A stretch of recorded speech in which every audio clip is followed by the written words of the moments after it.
ঘাটতি মেটানোর জন্য উদ্যোগ ভালো, বাস্তবায়নটা হবে কঠিন। মুদ্রাস্ফীতি বাড়াবে এমন কোনো নিশ্চয়তা নেই, কমাবে তার জন্য চেষ্টা করা হয়েছে। আমরা আশা করছি যে চেষ্টাগুলো বা উদ্যোগগুলো নেওয়া হয়েছে, বাজেটে বর্ণিত হয়েছে, সেই উদ্যোগগুলো সফল হবে, এটা আমাদের বিশ্বাস। এটা নির্ভর করবে বাজেটটা কতটুকু বাস্তবায়ন করা যায় তার উপরে। একটা বড় ঘাটতি রয়েছে বাজেটে, সেই ঘাটতি মেটাতে আসলে সক্ষম হবে কি? পুরো পৃথিবীর সবগুলো দেশেই ঘাটতি নিয়ে চলছে, আমরাও সেই ঘাটতি নিয়ে চলতে হবে। এই ঘাটতি মেটানোর জন্য কয়েকটা উদ্যোগের কথা বলা হয়েছে। আমি আবার পুনরায় উল্লেখ করি, উদ্যোগ ভালো, বাস্তবায়নটা হবে কঠিন।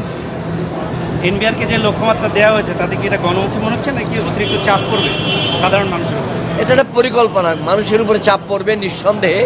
সেই চাপকে হালকা করার জন্য অন্যান্য উপাত্ত লাগবে, আরও অনেক উদ্যোগ লাগবে, যে মানুষের উপর যে চাপ পড়বে সেটা কেমনে অফসেট করা যায়।